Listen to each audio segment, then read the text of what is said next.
Hello बच्चों, आइए प्रश्न को देखते हैं। फलन f(x) बराबर में sin x की घात 4 प्लस cos x की घात 4 रासमान होगा यदि यहाँ पे चार विकल्प दे रखे हैं। मतलब इन चारों विकल्पों में x का जो अंतराल होगा वो अंतराल हमें ज्ञात करना है। प्रश्न को हल करने से पहले इसकी मुख्य अवधारणा के बारे में चर्चा कर लेते हैं। मुख्य अवधारणा तो देखिए, यहाँ से हम लोग कुछ सूत्रों के बारे में चर्चा कर लेंगे। पहले मैं त्रिकोणमिति के सूत्र लिख लेता हूँ। पहले अपने सर्वसमीका होती है sine square theta plus cos square theta, ये किसके बराबर होता है? ये बराबर होता है 1 के। इसी तरह साइन 2 थीटा अगर आ जाए तो ये इसका सूत्र होता है 2 गुणा में साइन थीटा गुणा में कोस थीटा। एक सर्वसमीका और होती है जो अपने पास बीज गणित में आती है। जैसे हम लोग जानते हैं a प्लस बी इस पूरे का वर्ग करे तो ये बराबर हो जाता है A square plus B square plus 2 गुणा में ए गुणा में बी। और इसी तरह यहाँ पे अगर माइनस का आ जाए तो यहाँ पे भी माइनस का आ जाता है। अब चलते हैं सवाल में। तो सवाल में देखो, इसका रासमान और रासमान के वर्धमान के लिए भी मैं बता देता हूँ। जैसे मान लो y बराबर में f(x) कोई फलन दे रखा है और इसका मैं अवकलन कर दूं f डैश x और ये 0 से छोटा आ जाए तो, और यहाँ पे x का मान अंतराल a से लेके b के बीच में आ जाए तो हम लोग कहेंगे कि इस अंतराल में f(x) रासमान होगा। f(x) रासमान होगा। और देखो, अवकलन करने के लिए एक तो सबको सूत्र पता ही होंगे, वो सूत्र भी यहाँ पे मैं लिख देता हूँ। देखो कौन कौन से सूत्र यहाँ पे काम में आएंगे। पहला सूत्र अपने पास जो साइन एक्स है उसका अगर मैं x के सापेक्ष अवकलन करूं तो ये कोस x के बराबर होता है। इसी तरह अगर मैं कोस x का x के सापेक्ष अवकलन करूं तो ये माइनस साइन x के बराबर होता है। इसी तरह अगर मैं x की घात n का x के सापेक्ष अवकलन करूं तो ये n गुणा में x की घात n माइनस 1 के बराबर होता है। अब चलते हैं सवाल में, सवाल को हल करते हैं सारे।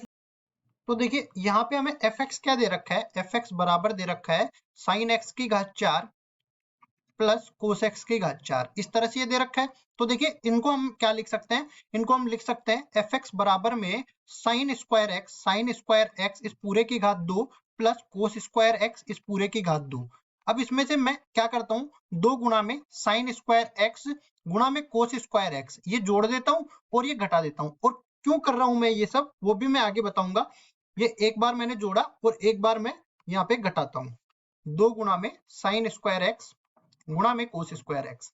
तो देखिए ये क्या बनेगा, ये पूरा A square plus B square plus 2ab। तो ये क्या बन जाएगा, एक ए प्लस बी का होल स्क्वायर, मतलब कि sine square X plus cos square X इस पूरे का होल स्क्वायर। ठीक है, और ये माइनस में 2 गुणा में साइन स्क्वायर एक्स गुणा में कोस स्क्वायर एक्स ये बन गया। और बराबर किसके आ गया? f(x) के बराबर आ गया। अब जैसा कि मैंने सर्वसमीका में बताया था, ये तो किसके बराबर हो जाएगा? f(x) बराबर में हो जाएगा 1 माइनस में 2 गुणा में साइन स्क्वायर एक्स गुणा में कोस स्क्वायर एक्स। अब देखिए हम लोग क्या कर देते हैं, 1 माइनस में 1/2 से ऊपर गुणा कर दिया और 2 से ऊपर भी गुणा करना पड़ेगा। 2 से नीचे गया, 2 से ऊपर, ये 4 बन गया। अंदर क्या लिख सकते हैं, 2 गुणा में साइन एक्स गुणा में कोस एक्स इस पूरे का वर्ग ये बन गया। और ये बराबर किसके है? ये f(x) के बराबर है। अब देखिए अंदर वाला जो साइन 2x बन गया तो हम लोग इसको लिख सकते हैं क्या, f(x) बराबर में 1 माइनस में 1/2 गुणा में साइन स्क्वायर 2x के बराबर हम लोग इसको लिख सकते हैं। अब ये f(x) आ गया तो f डैश x भी हमें निकालना पड़ेगा।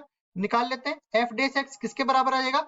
1 का तो 0 हो जाएगा और माइनस में 1/2 शेष रहेगा। साइन स्क्वायर 2x का क्या हो जाएगा, पहले तो इसको x स्क्वायर मान के करते हैं तो ये बनेगा 2 गुणा में साइन 2x। अब क्या बनेगा, देखो कोस 2x का साइन 2x का भी तो करना पड़ेगा तो कोस 2x के बराबर हो जाएगा। अब 2x का भी करना पड़ेगा तो ये 2 के बराबर हो जाएगा। 2 से 2 कट जाएगा और ये 2 गुणा में साइन 2x गुणा में कोस 2x ये किसके बराबर हो जाएगा? साइन 4x के बराबर हो जाएगा। मतलब f डैश x का मान माइनस में साइन 4x के बराबर हो जाएगा। अब देख लेते हैं वर्धमान है और कहाँ रासमान है। तो साइन 4x जो होगा, साइन थीटा कुछ भी मान लो, देखो साइन थीटा जो होगा ये चारों चतुर्थांश होते हैं, पहला दूसरा तीसरा और चौथा। तो साइन थीटा जो है ये इसमें धनात्मक होता है, इसमें धनात्मक होता है साइन थीटा।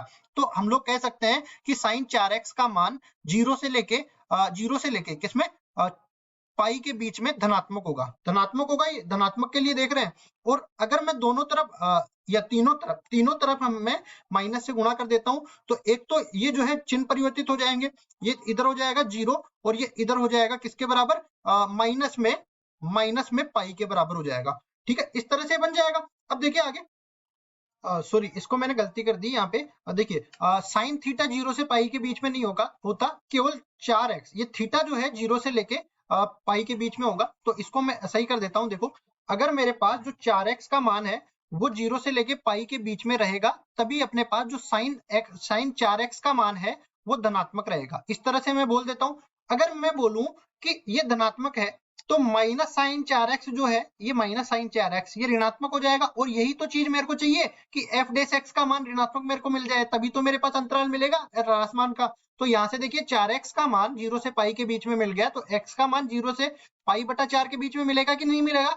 ये अंतराल अपने को मिल गया जहां पे एफ एक्स ह्रासमान है। तो मैं कहूंगा कि एफ एक्स ह्रासमान होगा। और इसके लिए अंतराल कौन सा होगा? इसके लिए अंतराल होगा 0 से लेके पाई बटा 4 के बीच में, जहां पे दोनों तरफ खुला अंतराल है और x इस अंतराल के बीच में आना चाहिए। अब देखो, या तो ये अंतराल ऑप्शन में यहाँ पे विकल्पों में आना चाहिए या फिर इसका उपसमुच्चय विकल्पों में आना चाहिए। तो यहाँ पे उपसमुच्चय नहीं बोल सकते, उसको बोल सकते हैं कि इस अंतराल के अंदर वाला अंतराल।